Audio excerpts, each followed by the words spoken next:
few observations, and then into 2 advantages. Awesome. Okay, is everyone ready? We'll start my time now. First, I would like to start with an observation. We are here to practice non-normative debate. We reject the arbitrary and abstruse norms that render debate an exclusionary and devalued activity. Look at this tournament. This is the supposed peak of parliamentary debate, the Tournament of Champions, a collection of people who have proven to have success in debate. But I also see that there are incredibly few Latinx and Black debaters. The majority of us are well off, and most of us approach this tournament with the expectation of technical, jargon-heavy debate, an expectation that has driven away many participants from other parts of the country. The most common weapons of debate are jargon and arbitrary structure, or tech, which are entirely constructed ways to define around and win a ballot, with many judges valuing it over actual interpretations of topics at hand. Another is speed, a strategy invented to promote quantity over quality of argumentation. The tools of intentionally complex and confusing debate are meant to be exclusionary, such that only those who can afford to pay these for camps, classes, and activities can learn the language and join the club. As these strategies become the norm, the expected next step in advancing in this activity, we see a drop-off in minority participation, the dilution of truth, and the degradation of the educational value of debate. This event invites bullshit. Basically, you don't really care about what is true and what is false. It pushes us to be experts about everything. The topics have 2 sides, and we are promoting honest debate full of probablys. Our mission is to reject these exclusionary norms, both in the way that we debate and by encouraging others to join us. We cannot promote an inclusive scenario without fundamentally altering the way we approach this activity. We want to create an experience that is more accessible to all people, and thus, with those thoughts in mind, we affirm the resolution that the U.S. should cease all military operations in the South China Sea. The second observation is this is a policy round as indicated by the word should in the resolution. The affirmative will be affirming with a plan or advocacy, and the negation can bring up a counterplan or advocate for the status quo or what is happening right now. That means we should be weighing it by net benefits, or what does the most amount of good for the most amount of people in the countries that are affected. And the third observation is our plan, basically is the resolution. As soon as possible, the U.S. Should cease all military operations in the South China Sea. Specifically, they're called Freedom of Navigations operations, which is what I will be referring to later in the speech. Any questions about the plan? Good? Okay, cool.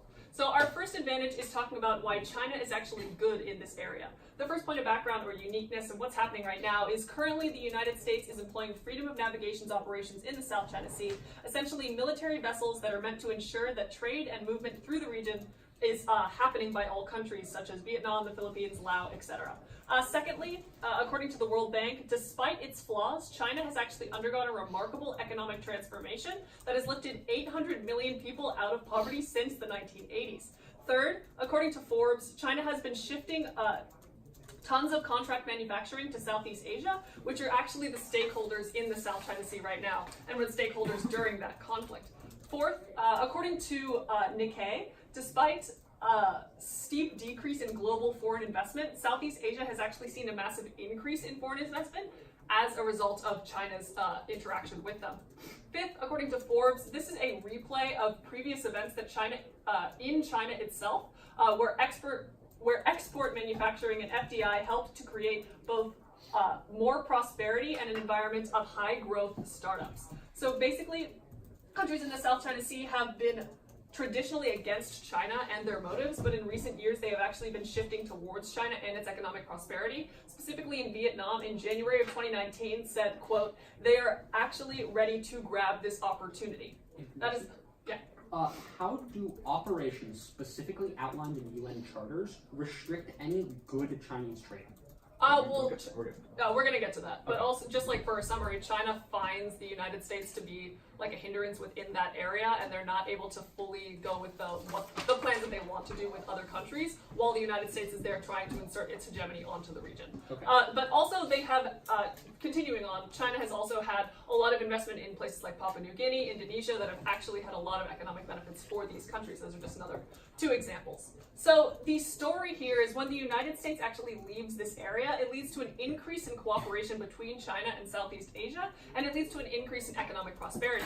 Why? Well, I already kind of explained it. Since the United States is kind of a hindrance within the area right now, and they're not allowing China to do all that they want in terms of economic advancement in this area, we are seeing that they are actually decreasing the ability of China to go into these other countries, have foreign investment, have foreign trade. That has led to a decrease in the amount of trade that they've had with those countries when they're trying to increase their relations with them in this current time. I'll get it at the end if I have time. So the impacts here is we have an increase in cooperation between these countries, and that leads to an increase of trade between these countries. As we have seen, countries are ready to make this transition, and that leads to a decrease in poverty within those nations because it's going to lead to more money in the hands of these people. Also, when you have more trade between these countries, we actually see a decrease in the chance of conflict happening between those countries. There has been a lot of conflict between them in the past in the South China Sea, and since that is decreasing and they are trying to increase the amount of trade, we will also see a decrease in conflict, which leads to a decrease in dehumanization and death and possibilities of war. So our second advantage is talking about Chinese hegemony. So basically the first point here is, according to the head of the US Indo-Pacific Command in 2018, China is now capable of controlling the South China Sea in all scenarios short of war with the United States. Basically, military presence has no effectiveness in deterring Chinese action, short of literally starting an armed conflict with China.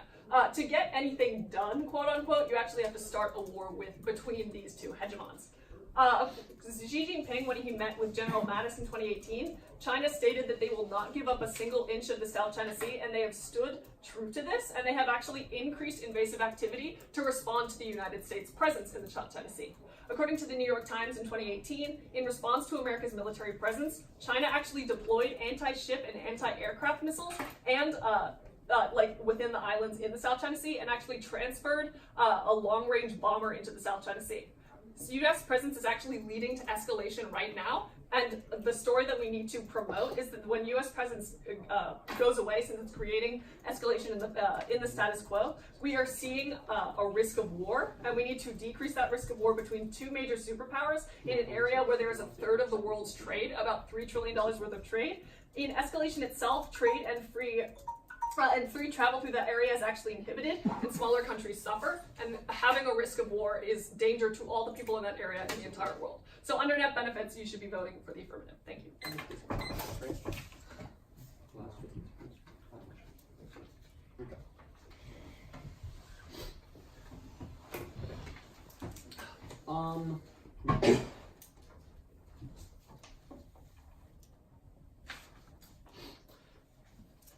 I think the easiest structure for this round is going to be for me to address all of neg and all of f. Okay. Because there's going to be a few things that I mentioned on neg that I'll expand upon in f. So I want to get those out of the way first. 8-minute speech. I'll sit down as well if no one has any objections. Starting the observation, we're a Southern California team at a unique disadvantage of this technical form of debate. With that said, we certainly promote what our opponents are trying to do. We've suffered some of the similar issues in our inability to participate in that, and specifically physical disabilities which have prevented us from being able to flow speed. So for all of that, we fully support what they're trying to do, and we'll try our best to buy in. Please tell us if we're doing anything wrong. Moving on to the observations, yeah. The second one, it's a policy we're using net benefits. It's really simple. The greatest good for the greatest number of people, probably. That's what we're looking at. Who's doing the most good? And the plan, yeah, I'm glad that they specified freedom of navigation operations, as it makes everything easier. One quick note here. I want to address what a freedom of navigation operation is. It's an operation outlined in UN charters, specifically, I think, like treaties that dictate international waters, that basically says every country has the right to ensure that they can pass trade through international waters. And they have the right to send ships through those international waters.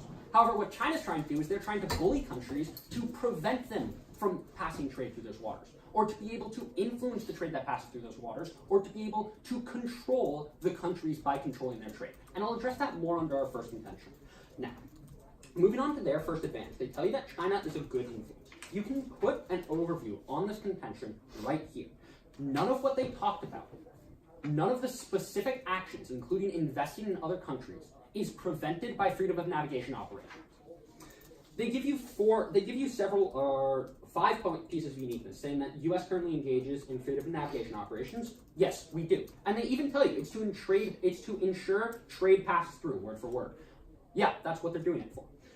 Second, they tell you that China has a remarkable economic transformation and has been helping a lot of people. Yeah, that's true. The issue comes at where they tell you that Chinese plans are prevented by freedom of navigation operations. Now, I'm not going to deny that there are not Chinese plans that have been prevented, but let me tell you what those plans are. Specifically, they're their plans to take over the international waters by creating artificial islands to extend their territorial land.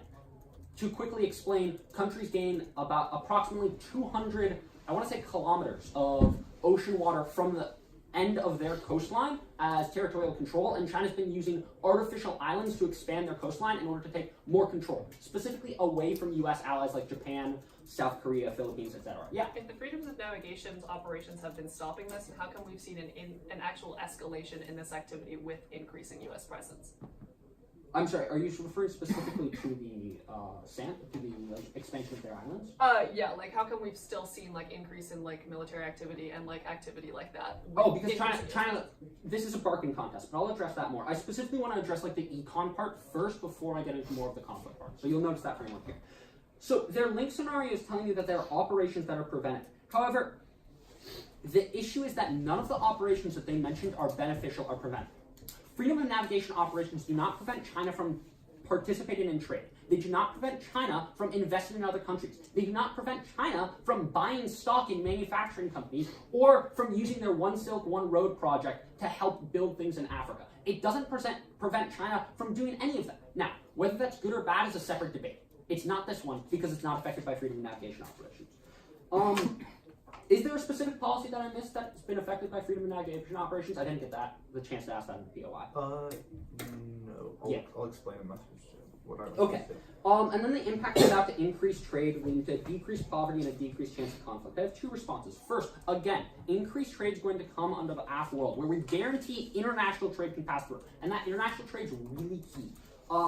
Second, if you're increasing trade only by China, you're allowing China more influence over the global economy and over other countries. Again, we'll impact that out in our disadvantage. And third, they tell you that there's a decreased chance of conflict. There's going to be no conflict specifically because of two things. One, mutually assured destruction between China and U.S. allies because they're protected under a nuclear umbrella. And second, specifically because of the reliance on trade and those interconnections that they have in the status quo, whether or not those are increased, we're not meeting a bread. We're not meeting the point where there's some sort of tipping. They can't engage in war right now because it would be net beneficially harmful for them.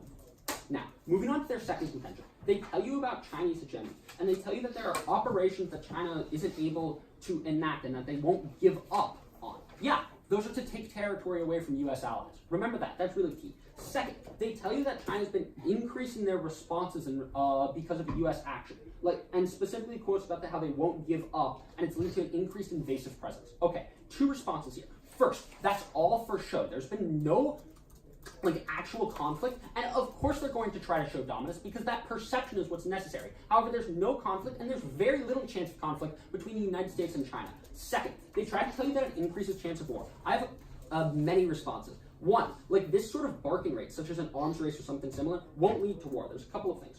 First, most wars are not preceded by an arms race. Nearly 80% of wars are preceded by no arms race or build up in mutual tensions, according to the University of Michigan professor of political science, Paul Deal. Second, mutually assured destruction. Again, this is both the U.S. and countries under the U.S. nuclear umbrella. Third, economic interests are tied. Both China and U.S. allies and China and the United States trade and rely on each other. At that point, there's no chance of conflict. Fourth, even if there was some chance of conflict, invading Japan is also going to lead to a higher chance of conflict. If the U.S. freedom of navigation operation can prevent that, then we're decreasing the chance of war. Fifth, if the United States can protect trade, trade's the biggest or the easiest way to cause war. Any questions there? Awesome. Let's move on to neg case. Neg has two disadvantages. First, the South China Sea is vital. There's a couple of things I want to tell you. Currently, the United States and China are in a barking contest for who can perceive to be the best. As reported by the Business Insider, there's a bunch of back and forths that in the end mean nothing, such as live fire drills in areas where previously things have happened. Not with live fire, but not with shooting down U.S. airplanes. Why? Because the South China Sea is important. 11 billion barrels of oil, 190 trillion cubic feet of natural gas, $3.37 trillion in trade a year, including 40% of global gas, of global liquefied gas, all pass through the South China Sea. In other words, international trade relies on the South China Sea. Why is that so important? Well, the link is quite simply, if the United States leaves, China takes control of it. There's a couple of things that happen. First, it gives China total power over global trade. Again, remember that a majority of global trade passes through this area. If China takes control, it creates a situation where China has total hedge, total control of other countries. Countries must cede to demands of others that control their trade, because their economy is what allows them to function as a country. If their trade is cut off, they die as a country. Not enough time, I'm sorry. Second, it prevents the United States from negotiating globally. Like, the United States does a lot of good things, protects a lot of human rights violations. Less under the Trump era, but they'll do more in the future. Giving China this power prevents that. There's three impacts. First, U.S. hedge. That's really important because, again, we do a lot of good things. Second, it leads to a probable increase of human rights violations. If China has more influence, then they have more influence about the positions in society. Look at their positions on transgender rights and all that. Third, global econ. China will use the global economy as a bailout. Right now, China has the largest housing bubble in the history of the world, with over 80% of their wealth tied up in domestic property. If their econ collapses, they're taking the global economy with it. Our second contention is about allies. Japan and South Korea I already talked about, including Britain and France deploying there. So there's two things that happen. First, a lost trust of allies. Specifically, we see a bright line under the status quo with Trump, where countries are waving right now. And second, we see a lost strategy. Oops, my time's up. Second, we see lost strategic and negotiating power. This has two impacts. First, there's no quell against North Korea because China wants to help North Korea. And second, it leads to weakness and abroad. Also, we lose all allies. Sorry, I lost track of time. Thank you. You mind if it's second?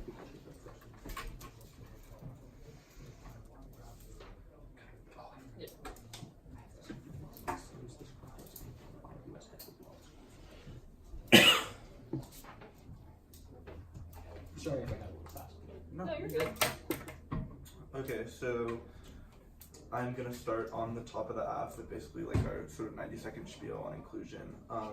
Then I'm gonna do the AF in order and then the neg in order. Everyone good to go? You said observation half neg, right? Yeah, observation half neg. We all good? Yeah. Alright. 3, 2, 1, go. Thank you so much for joining us on our mission to make debate more inclusive. We really appreciate that. Thank you so much. Okay, so now onto the AF. So they basically bring up this one big overview to the first AF advantage. They say that all this China good involvement, all this investment, all this trade is not stopped by freedom of navigation. Let's step back and look at the big picture of US foreign policy. We're not doing these freedom of navigation things for no reason. It's part of a broader picture. It's because we are trying to build a coalition of Southeast Asian countries in opposition to China. We see this with Jim Mattis's visits to just last year to all of Southeast Asia, to Indonesia, to Papua New Guinea, to countries like that. They're trying to build a coalition against Southeast Asia.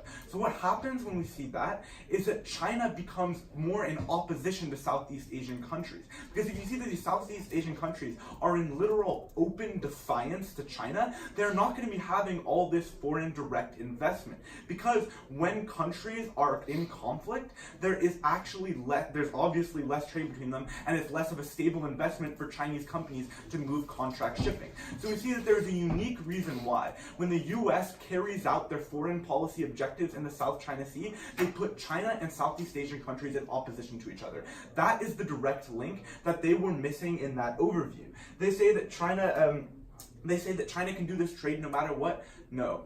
With the US there is a distinct block in the way of trade, and that is how we are accessing all those massive impacts in the first advantage that they gloss over because they say, oh, we're not going to debate whether it's good or bad because it won't change anything. Actually, it will. So you can actually take everything we talked about how how China lifted 800 million people out of poverty since 1980, and the Forbes card saying that what's happening in Southeast Asia as a result of Chinese investment is a complete replay.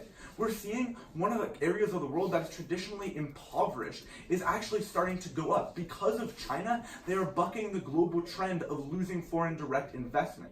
This is incredibly important. And I will admit, like in our own inclusion thing, we are not trying to bullshit, we're not trying to be extreme. China has lots of bad things about it. But what it is amazing at is bringing economic reform and bringing better quality of life to citizens.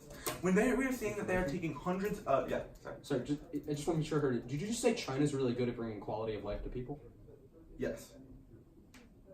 They have lots of flaws, but China has brought hundreds of millions of people out of poverty. That is what we are showing. Yeah. Like we're saying that like specifically quality of life related to like economics. Yeah, quality of life with regard to economics. Obviously, again, China has lots of oppression inside of it. But as a result of this investment, we have seen that they have overall increased quality of life so much. Okay, so now on to the second advantage. Basically, they misunderstand our thing about war. We agree, there will not be war. What our card was from the US Indo-Pacific Command was that China will control the South China Sea no matter what, unless the US starts a war. So what does that mean? It means that Chinese hegemony is inevitable. China has already surpassed the US in this area and will continue to surpass it and will continue to grow even stronger. We see this in the fact that even though the US has deployed freedom of navigation, ships to do freedom of navigation actions, we see that China continues to build islands. They are not afraid and they are not giving up. What we see is that the people who literally run these American operations, So basically your second contention is saying that no matter if you vote for the app or not, your first advantage will still happen because they will still have control of South China Sea? No. So what we are saying is that the function of the freedom of navigation ships is not doing anything unless you want to start a war. In terms of the conflict, right? That's what we are saying. So if you see that, then there's no reason to have them because you're only risking the start of conflict. You're only risking to start something up. That is the only function that those ships serve. So that, And the way that it risks conflict is like risk the harms to trade in the area and like risk miscalculation. Yeah, it risks miscalculation. That having battleships in the area with Chinese bombers, it always risks a miscalculation. You look to India and Pakistan. There was a miscalculation. There was a plane flying through, and we saw someone get shot down. It led to an international crisis. These things can happen. So really, the only function that they serve is to lead to a chance of conflict. In addition, to the New York Times in April of 2018, they said that in response to US freedom of navigation actions, China actually increased their actions. So not only when they talk about all this stuff about encroaching on international waters, US presence leads to an increase in China encroaching on international waters because they build more islands. They build more against Vietnam and Thailand and the Philippines. And we see that when we leave the US military presence there, that will always increase. That's the most important thing here. They say that an arms race isn't important, but let's think about what this arms race really is. It's an international land grab like they talked about. And in their world, that continues to increase. That arms race is what is encroaching on all these countries' rights in the first place. If China is allowed to, China will get hegemony in the South China Sea no matter what. We have two options. We can either avoid this arms race and this land grabs and this buildup of arms and avoid that chance of conflict, or we can let them have it. Now, it sounds counterintuitive, but letting them have it allows us this direct route to trade, allowing it to direct route to investment.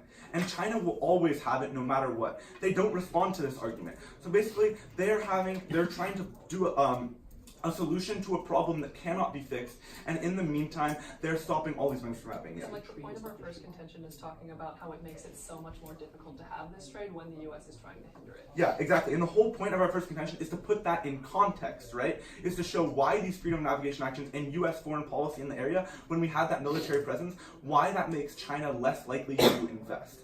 So that's the two most important things. We need to separate the war conflict and the economic conflict because they have different functions, right? Okay, so now on to the neg. So their first disadvantage is that the South China Sea is vital. And they bring up all this stuff about how bad it would be if China gets total control over global trade, all the oil and the natural gas. So basically, China will not squeeze global trade. That's super important. And you can see in their own case, they bring up the contradictions when they say that war won't happen because China and the US all depend on trade with each other. Obviously, they won't squeeze their biggest trade route to other countries. They depend on this. They're not going to squeeze this trade because that is how they keep their power. That is how they have become an economic powerhouse. Why would they close trade in the South China Sea if it is so beneficial to them? I'll get to them at the end if I have time. Okay, so talk about how U.S. hedge is good, about all these good things. China hedge is uniquely better because we see that they're investing way more.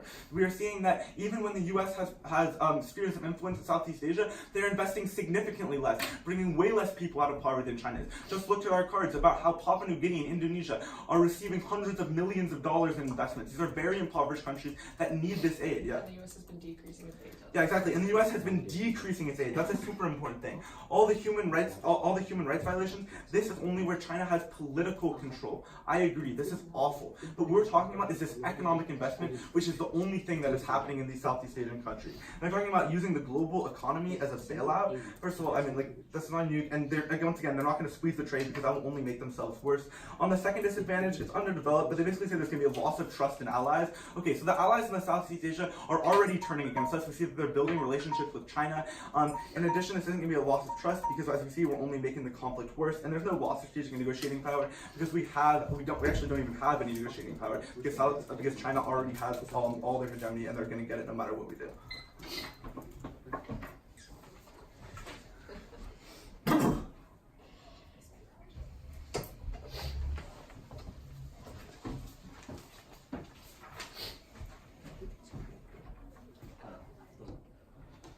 Excuse me. Alrighty, is everyone ready? Alright, my order is basically going to be just half case, then neg case down, straight down. Alright, all good? Great, then let's... Alright, hi, I'm Sean. I'm explaining exactly why the United States should not be ceasing all military operations in the South China Sea. Let's start off on their first contention talking about China. Like, first thing, their contention is non-unique. It's non-unique for a couple reasons. The first one I want to talk about is what the Freedom of Navigations operations actually is, because it doesn't prevent anything that they're talking about or want to actually prevent. Like, it does not stop trade. Let me repeat that because it's the most important line in the round. It does not stop trade. They come up here and they talk to you about what America is trying to do. First off, it doesn't matter what America is trying to do because it matters what it's doing, and what it's doing does not stop trade. They can come up here, yeah. Isn't it true that the U.S. Freedom of Navigation actions in South China Sea are part of a U.S. strategy to form a coalition against China, which in turn decreases involvement between China and South if Asia? it is a part of that, it's a pretty bad strategy considering it doesn't stop them from doing anything. Like, none of that matters. It just does not matter. At the end of the day, we're talking about trade, and if it doesn't stop them from doing trade, it doesn't stop them from doing trade. Also, anything they talk about America's overall overreaching foreign policy is irrelevant to the round because we're purely talking about the freedoms of navigations operations, not any other foreign policies. That's irrelevant. If they wanted that to be talked about, they should have included it in their plan. Yeah. The other thing is that the U.S. is investing in U.S. invests in allies. Like, look to their current investment. Yeah. Also, the U.S. invests in allies. Like, look at Japan and everything. All right. So that's one reason why their first contention is non-unique.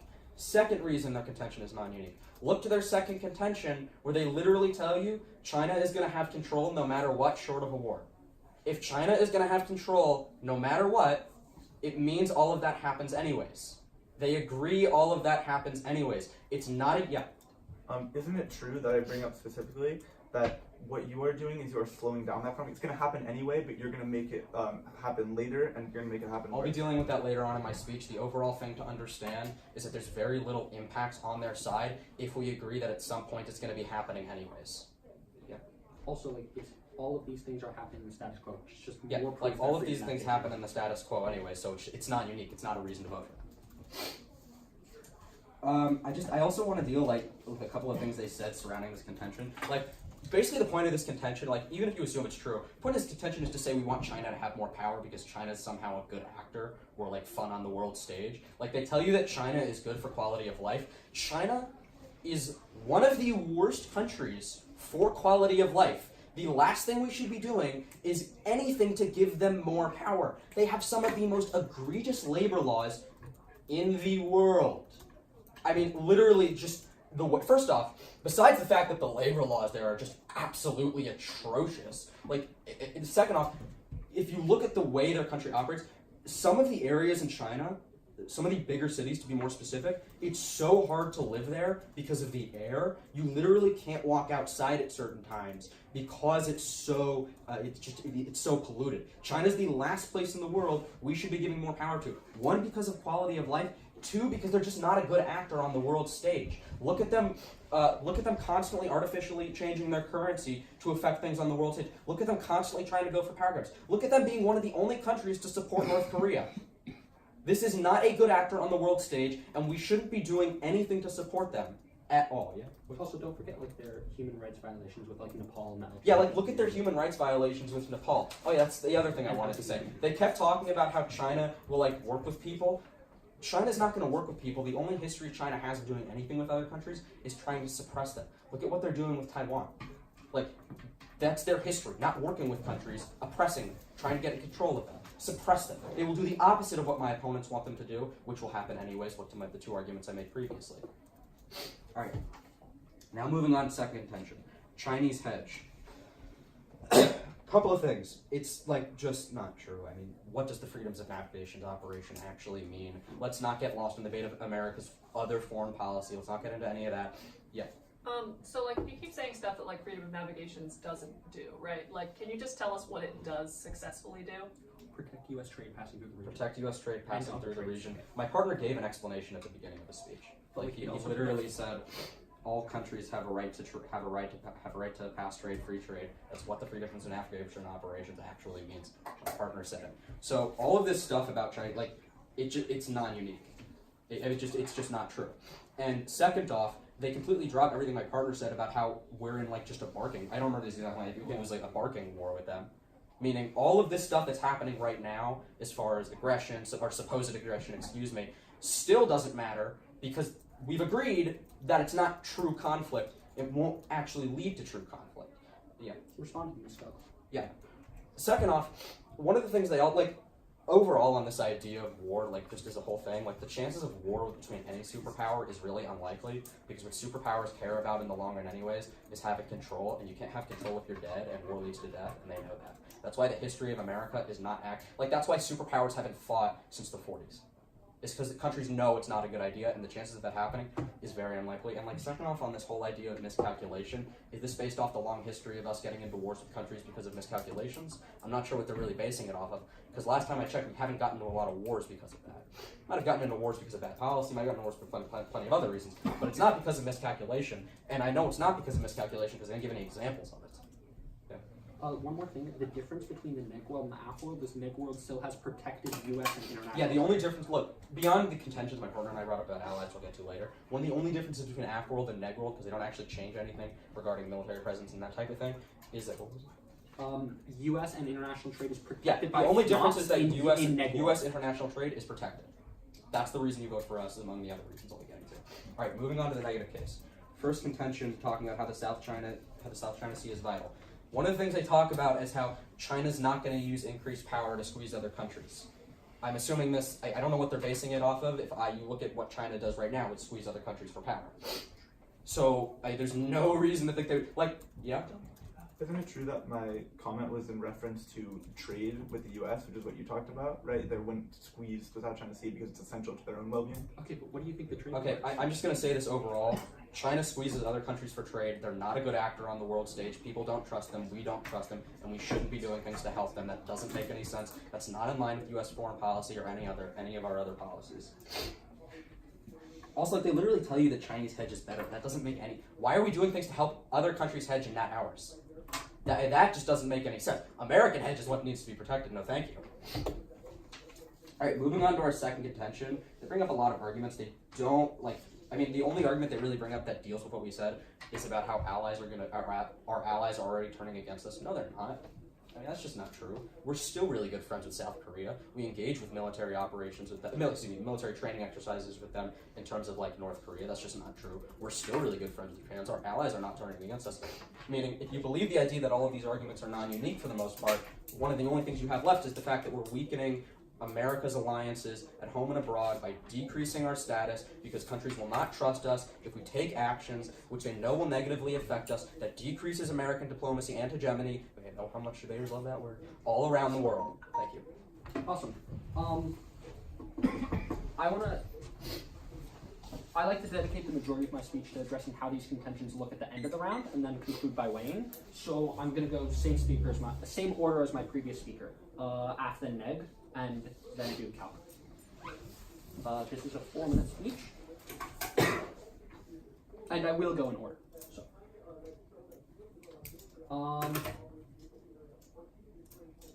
everyone ready? Yay inclusivity. Moving on to their first advantage. They tell you a couple of things. At the end of the day, it comes down to a few simple things. One, this is already happening in the status quo. Everything they talk about, all the specific policies, are happening in a world with freedom of navigation operations. That's really key because, again, it just is another point for what my partner and I have been expanding upon throughout the round. FNOPs do not prevent Chinese investment.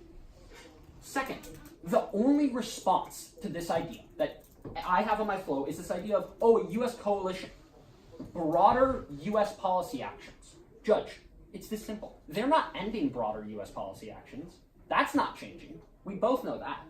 We both know that FNOPs aren't meant as broader U.S. international operations, and we all know, as has been said multiple times throughout the round, that FNOP is not the Freedom of Navigation Operations, is not the United States primary action or the root cause of this coalition that they talked about. So even if the coalition did prevent any of these policies, they're not ending that coalition.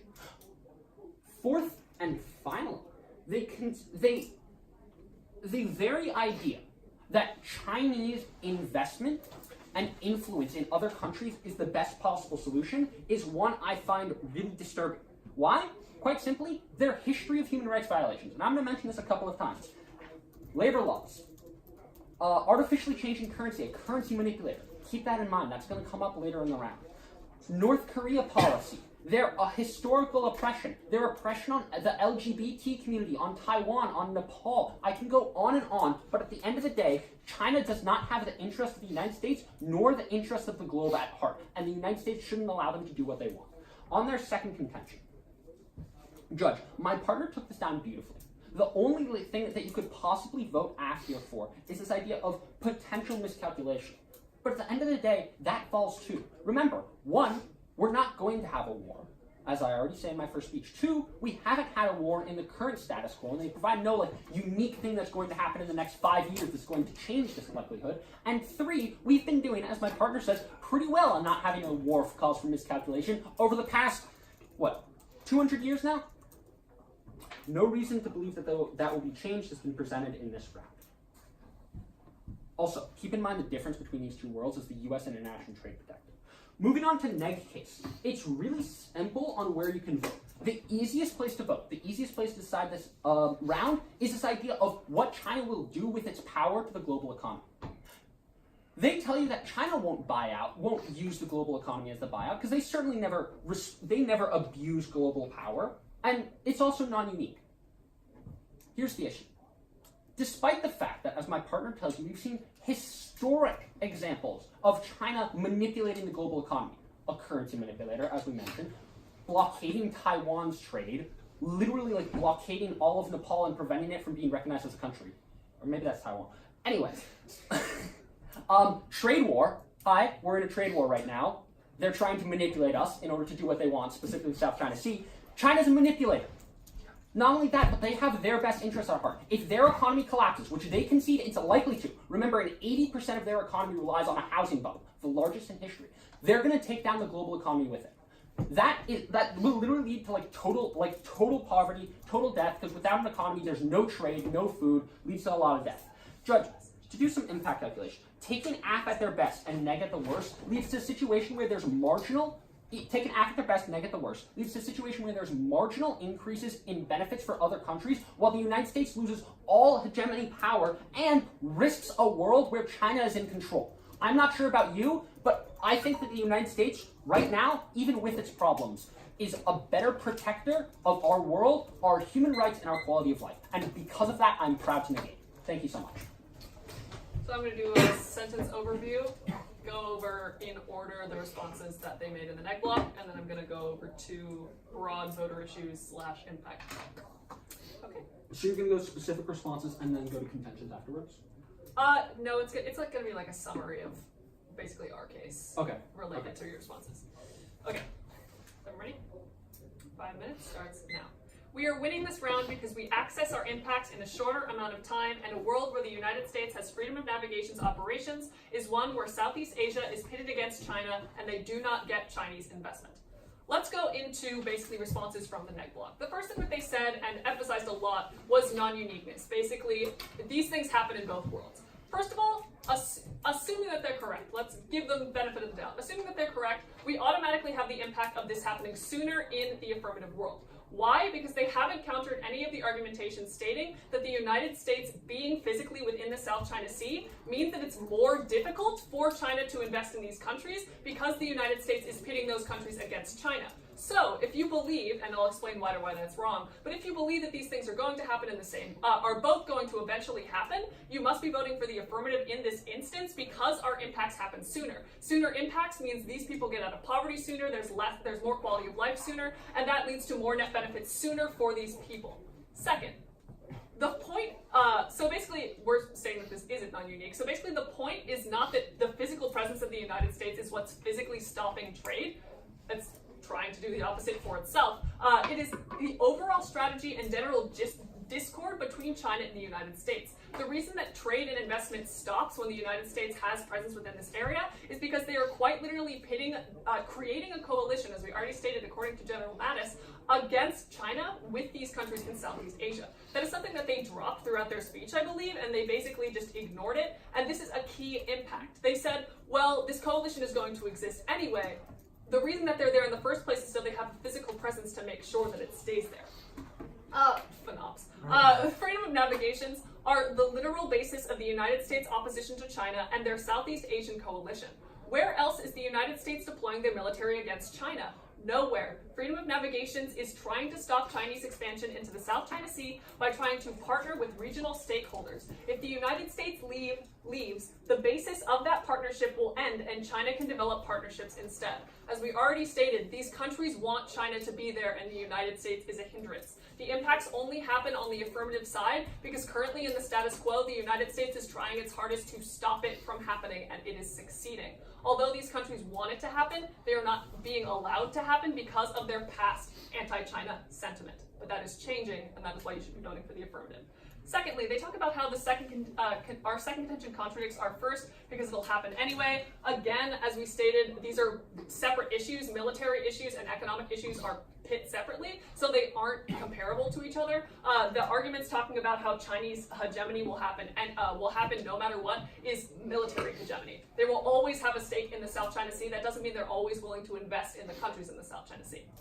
They talk about how China is the worst for quality of life. They talked about the trade war. First of all, the United States started the trade war. That was pretty bad. And secondly, they ignored our response at saying these are specifically political issues. We are not talking about political issues that China has been doing. We're talking about economic prosperity. They have dropped all of our cards talking about how they have been, this is a replay of China taking people out of poverty. We are talking about poverty impacts. We are talking about 800 million people being brought out of poverty again in 2019. That is the important thing. We are comparing economics and military, and they haven't provided a link or a connection between political impacts and economic impacts. Therefore, there's no way that we can evaluate Taiwan, LGBTQ issues. I'd love to talk about it, but it's not related to South China Sea and freedom of navigation's operations.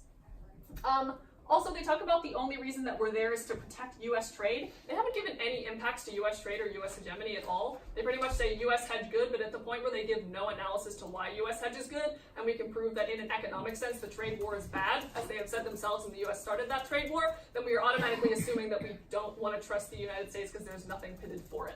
They also talked about how they're just going to squeeze this area anyway. No, they won't. As we already stated, they rely on this area, and there's no way that they're going to squeeze it to oblivion if they're going to need it to survive. Now, let's go just basically 2 overviews of voter issues. The first is economic quality of life.